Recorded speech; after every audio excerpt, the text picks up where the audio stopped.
Welcome back to the Gridiron Grind with Andrew and Lance. We're going to talk about the Eagles win today. I'm sure there are some thoughts on that.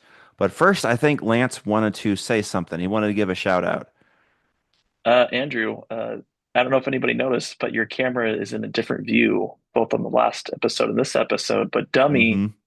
it's proudly front and center, and you can get the Yep. full look at that beautiful thing. Not even just the end of the mic, but the entire mic is up for display. Love it. And if you look at the top corner, like right there, you can see old dummy.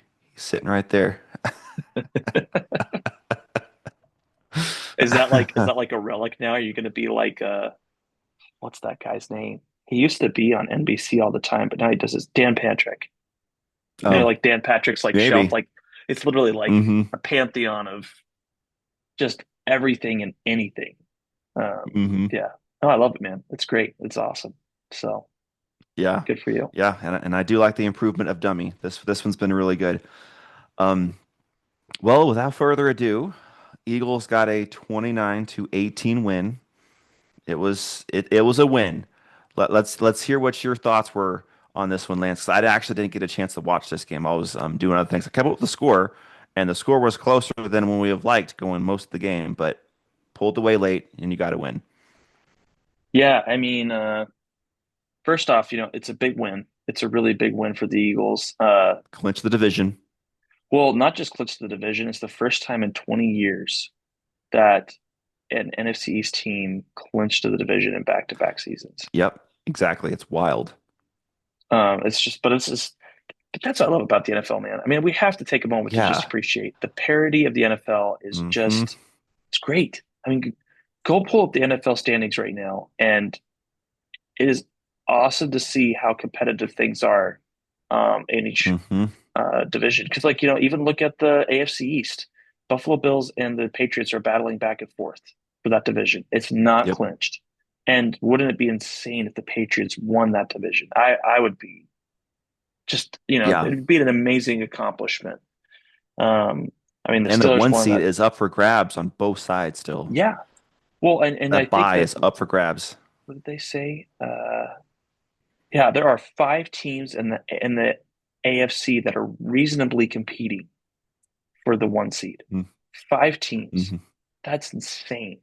Yeah, and then in the The NFC, I heard a string like a stat. I was like, "There's no way that's possible." But then I looked at, it, I was like, "I would have never have predicted that." But the 49ers control their own destiny. If they win out, they get the one seed. I was like, "Really?" And because they play the Bears and they play the Seahawks, so they have a well, tough schedule. The Colts the tonight, then Bears and uh Seahawks. Tough schedule, but if they win out, they get the one seed, which is wild. I never would have thought the 49ers would get the one seed. yeah. Well, even like I'd have to go back and look, but I think the Eagles are still technically competing for the one seed, which is weird. I It think you're would right. take a whole bunch of like Yeah. if thens, so I'm not going Hmm. to put them in contention. But the Bears, the Seahawks, the 49ers, the Rams, all four of those teams are reasonably Yep. competing for the one seed. It's just fun. It's more fun that way when it's like towards the end of the season and Hmm. a ton of these teams are coming in and trying their best to compete. Um, I think that I can't believe this, Andrew. I can't believe you're right, but I think the Lions are out. I really do. I think that we can firmly put them on the done pile, the crisp cooked Yeah. over. Because I think they need the Packers to lose. I think it's between the Packers and the Yeah, Bears, or because the Packers and the I Lions to get that think last seed. I think that the Packers just have to win on Sunday against the Ravens or Saturday, excuse me, against the Ravens on Saturday, and it's over. The Lions are eliminated from the Yeah. playoffs, and then by that point, it's Or just if the Lions lose to the Vikings, which there's a scenario where if McCarthy is healthy, I want him to be healthy, fully healthy, no risk with that hand. But there's a scenario where JJ McCarthy could end the Lions season. That'd be hilarious, and I would love it. That'd be my Christmas gift. But I don't want him to be out there injured. So most likely, the Lions should win dude. that game because they're desperate to win. But that'd be an amazing Christmas gift if the Vikings could knock off the Lions. That'd be awesome. I just think that your dislike of the Lions is so funny. How intense it is, It man. could have been Like any it. team. It could have been the Bears. It's an NFC North team that is Yes. desperate to try to make the Uh-huh. playoffs. And Hmm. if we can knock them out, if it was the Packers, if it was the Bears, it doesn't matter who it is. But if Mhm. we can knock an NFC North team out of the playoffs, that'd be awesome. I mean, we knocked the Cowboys out of the playoffs basically, and that was hilarious. I loved it. Oh yeah, that took the wind out of the Cowboys' sails. Hmm. Um, yeah, that just absolutely deflated them. Um, but so back to the seeding thing, it's just an awesome moment for the Eagles. Hmm. I I might be premature in saying this, Andrew, so I'm going to admit that, but I think they've righted the ship. I think they got things figured out, and I think that they are. I like putting it this way, right? Looking at the Buffalo Bills game coming in, I think the Eagles are going to show a competent team. Um, It's and gonna be a in real fact, test. I just wanted to show a couple things, if it's okay. I was really impressed by. Let me just exit out of these windows. I'll leave that one open in case there's something else we wanted to look at. But I just wanted to show a couple of these highlights with the Eagles. Um, but I love these route concepts they're running. Like this one right here. Um, we'll get to it in just a sec, but uh, I just like how they have so they have a crossing route here, and I really like this concept with Devontae Smith. They've just been so bad earlier this season and running really deep go Mm. routes or these weird hook routes. But even AJ Brown right here, it's a great position for AJ Brown to be in. They just haven't been using their receivers in very creative ways. And this game, they continued the creativity. They got people in different position. And then Jalen Hurts with a great run right here, great slide. So I just have really liked the execution that we've seen from the Eagles. And then AJ Brown right there. Um, it's just been nice to see the way that they got people going, and which has been Hmm. such a nice change of pace from what we've seen earlier. Um, and and I realize I should have gone to full screen. Sorry, everyone, for that. But still, you got to see a couple of moments of some things that I liked from the Eagles game. But it's just been nice to see the way that they executed the offense. I left the Hmm. game really encouraged. When you look at this total stats, and like AJ or Jalen Hurts having 185 yards passing, that's great. We had 385 yards of offense to the Washington Commanders, 220 yards of offense. Like that was something during earlier in the season we were not winning out on. 4 for 9 on third down is okay. I wish that was better, but it's Hmm. okay. Um, we did okay when it came to passing down the field. Talking about that one, I love seeing our running game come together. Both Yeah. Saquon Barkley and Tank Bigsby. The way that one of the reporters I listened to or journalists I listened to phrased it was they ran angry. And that's exactly how I would describe it. They ran angry, Yes. just getting huge gashes. Saquon Barkley, in fact, it just did you see the one of Saquon Barkley running and spinning around? It was I such don't. a I don't think I saw that one. that one was really really cool. Um, got it right here. Okay, let me just pull it up because I was so impressed by how um, Saquon Barkley did on this play. It was really good. Um, but those yards after contact play, it's just been such a big struggle for Saquon Barkley, but just such a beautiful spin move right there. And then to Hmm. just gash the Commanders completely down the field. We just have been missing that in a huge way this season with Yeah, he's been doing those amazing spin moves like that, but then boom, there's another guy in there's his another face one. right away. That's Absolutely. how it's been all year for him. This year, Yeah. this game, there was one he had to avoid, and he Yeah. avoided that, and like he's and big gash. Yeah. So it's just been a nice change of pace. I've really loved that. Um, the one part that I'm really concerned about is, and so I've taken kind of like a total view looking at the whole game. But when you look at that first half, oh, is it still sharing? There you go. Right? No, I'm still sharing, aren't I? Yes, you are. Oh my gosh. I'm like a senior person over here. Sorry, my senior moment's coming to an end, everyone, I promise. But when you look at the first half, there was a horrible fumble. This might be have been one of Will Shipley's worst games. Will Shipley was supposed to be the number That two running back return. for us. Yeah. What was it even just the return? So the first play, he fumbles the football, and I don't know what he's doing. But then there's another one. Um, which play was that? I'd have to go back and find it. He's in the end zone taking the kickoff, And he does a horrible job of determining whether or not he stepped out Mm-hmm. of the end zone. So he's looking down at his feet and he's like, and Covey's coming up to him like, hey, just stay there, take the knee, don't go anywhere. And then Chipley decides last minute or last second to come out of the end zone. And we go out like the 19-yard line. Just horrible, horrible, horrible, horrible Mm-hmm. execution. Um, I don't know what he was doing. He just looked like he was out of place. He was out of sync, wasn't ready. So he has those two bad plays that just really hurt the team, like really badly. Mm-hmm. So that's two parts of the special teams effort that just really struggled. But the part that really killed us was we go on a 12 play, 65-yard drive, 5 minutes, 48 seconds, doing a great job getting the ball down the field. We end at about Washington's 25. Elliott comes out for a 43-yard field goal and misses it. It's wide left. So then we give the ball back. Washington scores a touchdown, just gashes Mm-hmm. the defense. We get the ball back and we go on an 11 play, 47 or 11 play, 47-yard drive. It's a little over 3 minutes. And we get down close enough. The execution was off. We got to about I think it was Washington's 39, and um, we kick a field goal. It's about 57 yards, and Jake misses the kick. Just same thing, misses it wide left. There's an offsides, so we're saved because it's a 4th and 4 on Washington's 39. So we get to keep the ball, go again. It's like 13 seconds left. Some people are going to go into the play calling. I agree. The play calling could have been better at some parts. I didn't love some of the passes. It didn't help. But like Jake gets another chance to kick a 52-yard field goal, comes out, same thing, misses wide left again. Like three field goals where you're wide left. It's infuriating, Andrew. It is so maddening. Yeah. He's had his struggles, and we know that.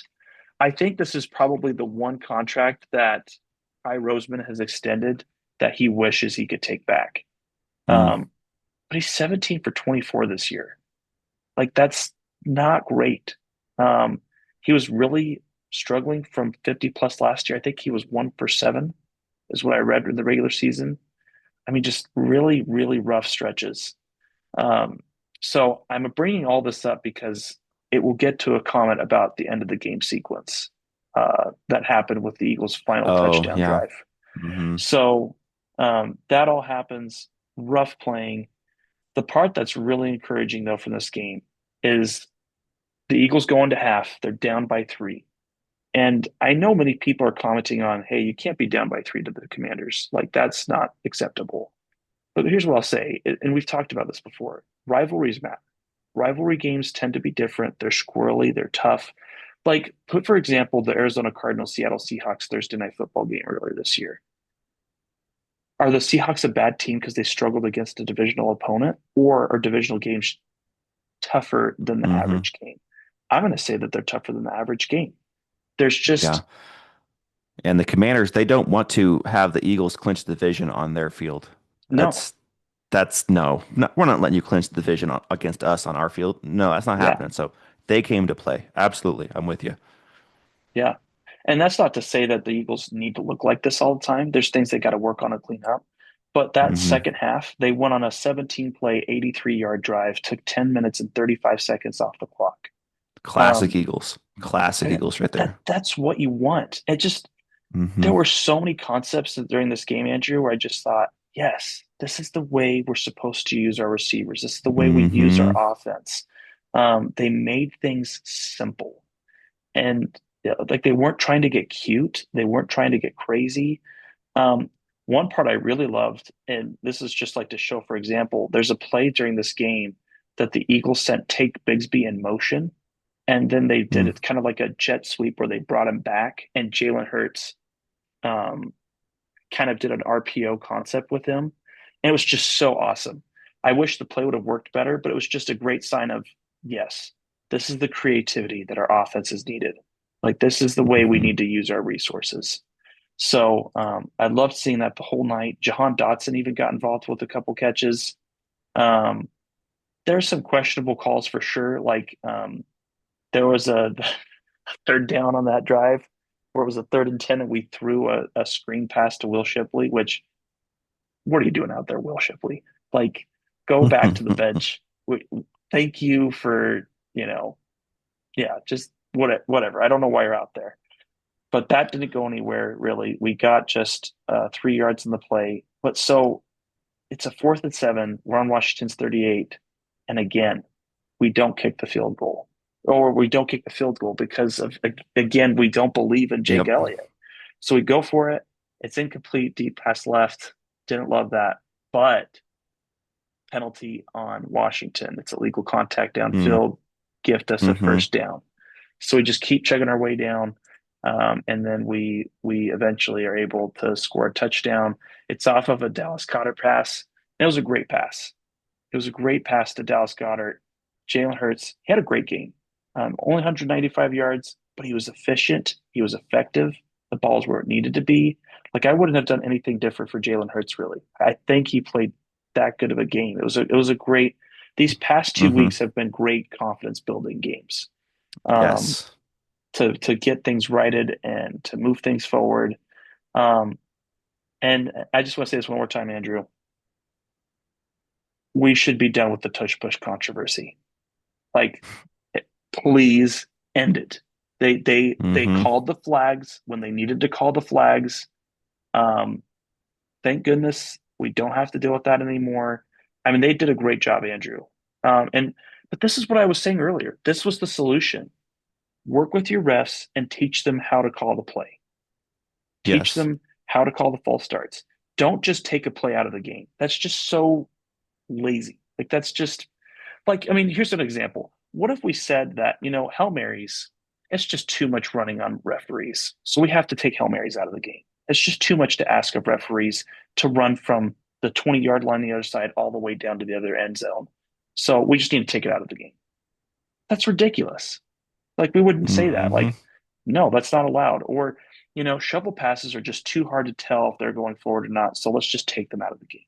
So I just think it was a bunch of silly narratives. And this is what I wanted to win out. Call the penalties, put the Eagles in a spot. And honestly, I think it's a gift because I think the Eagles offense looked better with more space to work with after the false start calls. And then hopefully it'll teach them to branch out their offense a little bit.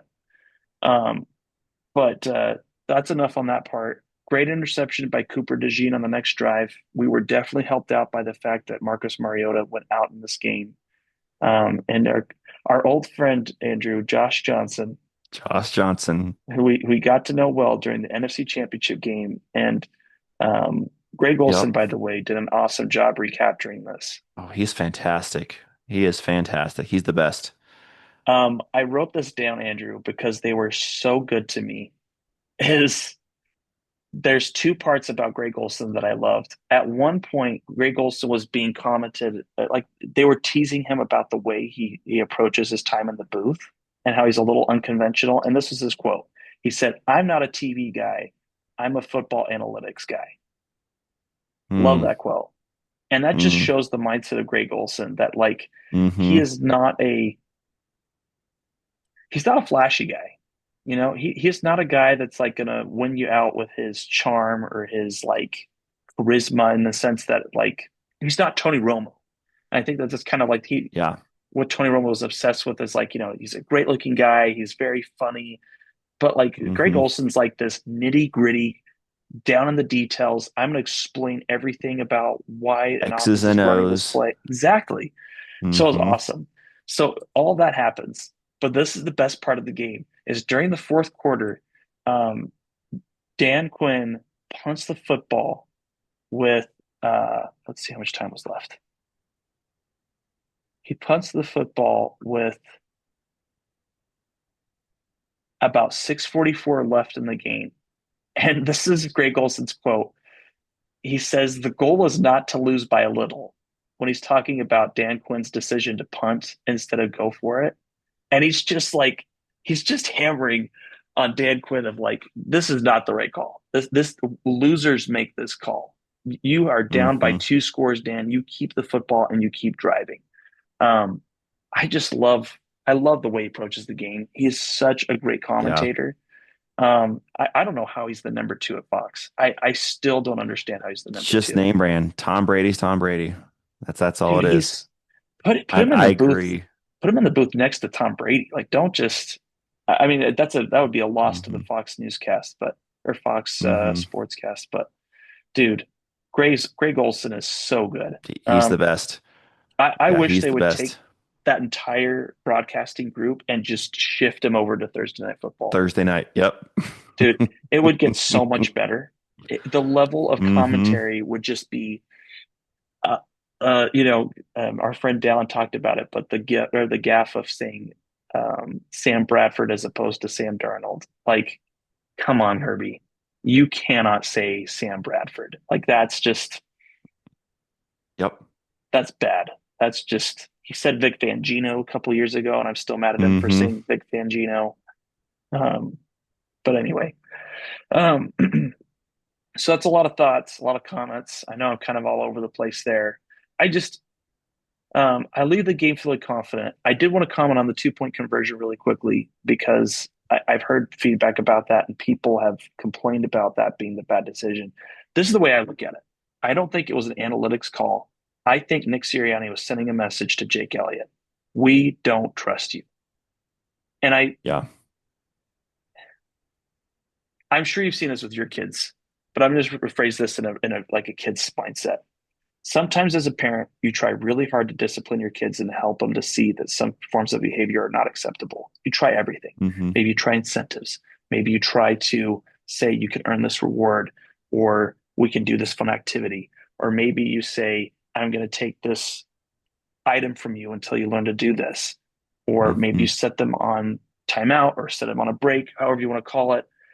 um, or maybe you make them do chores, whatever it is, you just sometimes grasp for straws. You try everything to get your kid to behave better, and nothing is working. And sometimes shaming can work. Sometimes it's this fact that everyone's going to do this activity but you, and we're going to make it obvious that you don't get to. Kids are different, they respond to different things.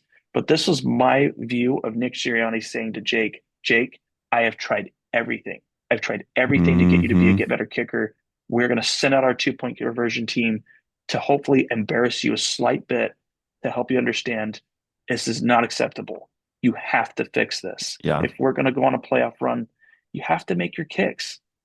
Like, you can't miss all your kicks and expect the team to still have faith in you. Um, Hmm. Very frustrating, man. So that's my take. I know that there's an analytics argument. There's a we're being petty. I think it really comes down to Jake missed 3 field goals. And Nick was just at the point where he's like, you know what? I just don't trust you. And I want to send this message. I don't trust you. So we'll see how Jake Yeah. responds. He needs to have a good game next week in Buffalo. This is my take, but I think if he struggles at the end of the season and we some for some reason don't win because of him in the playoffs, he's out. I think that we've seen enough over 2 seasons to finally say it's not worth it. We'll eat the salary. Just go. Like, we can't make Hmm. this work anymore. And I'm on the side where they need to make another statement, not necessarily cut him or bench him right now, but bring in somebody to compete with him. Like it could be anybody that's out there. Not that you're realistically going to have them play a football game for you or kick for you, but bring another leg in there and say, "Hey, Jake, we're looking because you're not playing well. That's causing us to look. So get your act together, bro." I think they need to make that statement. There's guys out there like the the Rams are trying out. There's people trying out kickers all the time on their team just to see what they got. I mean, I'm not saying you should do it, but Justin Tucker is out there. There's guys out there just to put on your roster, sign for a week, give him like I don't know 100K or whatever he needs to sign for a week. That way you can get him on your team on the practice squad or something. Say, hey, dude, if you don't get things together, he's taking your job.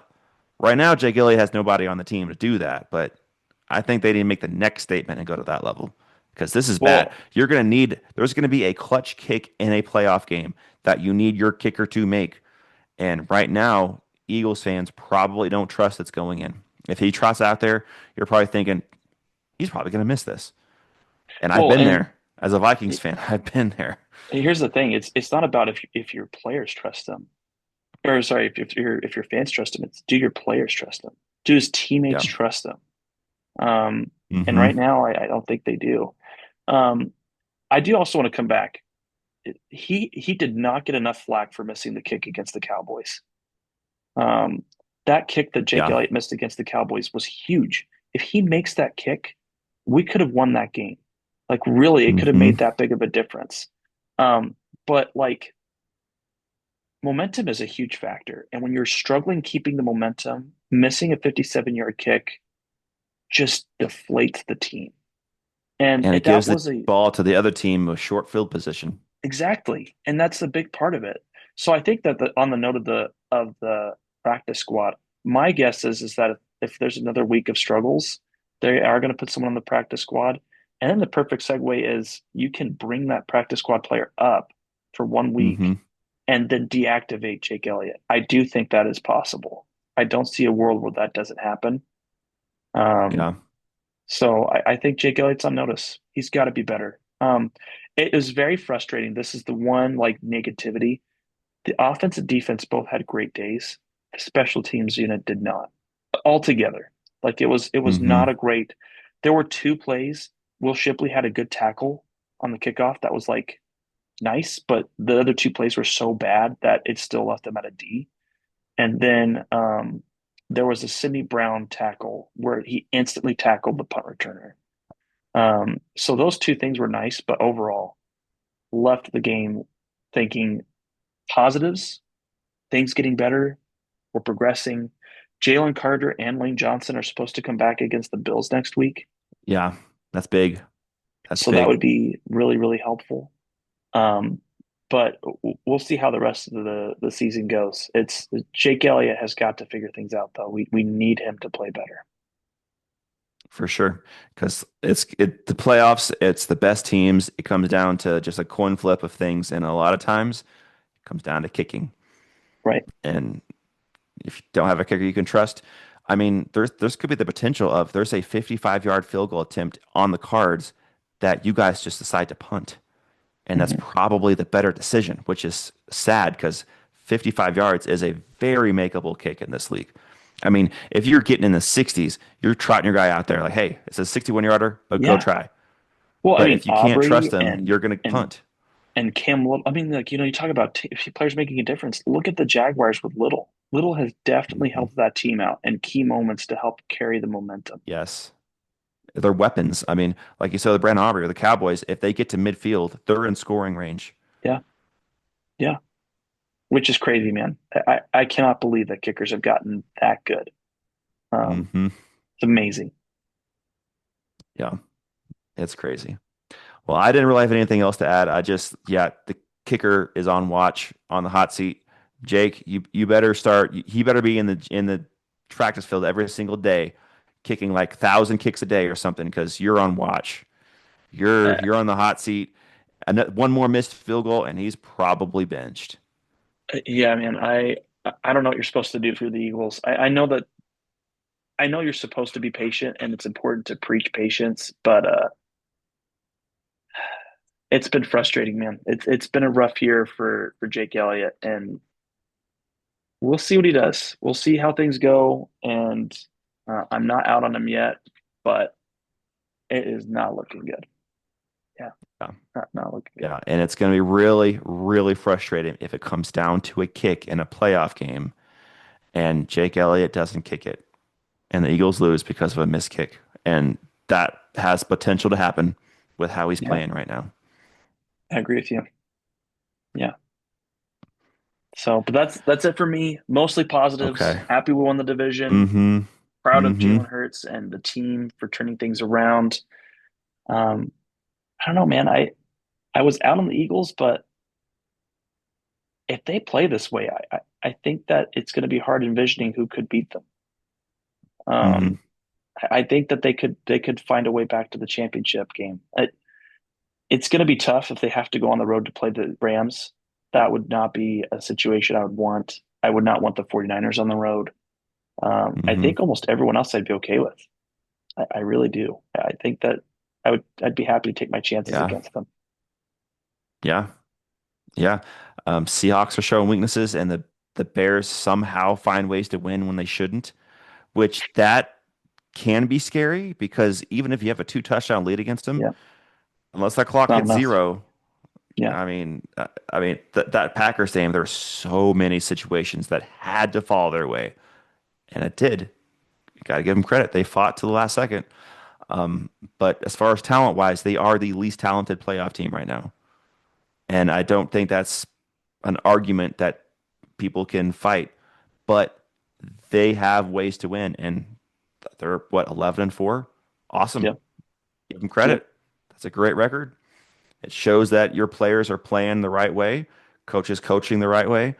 But man, talent wins out sometimes, and I don't know how they can continue this. Like I said, it's very comparable to the 2022 Vikings, yeah, where their talent was fine but not great, and somehow they found ways to win. But you can't expect that in the playoffs. We'll see what happens. We'll see what happens. yep. Well, that's it for me, man. I know that was a lot of notes from the Eagles game, but yeah, Hey, that was looking good. forward That to was next good. week. There's lots of good stuff and one concern, and then we got the Bills coming up. That's gonna be fun. That's gonna be fun. Yeah, that's gonna be interesting. We'll get into our picks tomorrow, uh, because Christmas holiday coming in, so we're gonna make our picks a little early. It's looking like from this past week we're probably gonna tie, which is how we always end up, it seems like. Unless the 49ers lose, then you win. But if the 49ers win, we tie. So it is what it is. But we'll have our picks next week. Thank you guys for joining us on the Gridiron Grind with Andrew and Lance. Be sure to like, subscribe, and comment, and we will see you next time. We'll see everybody.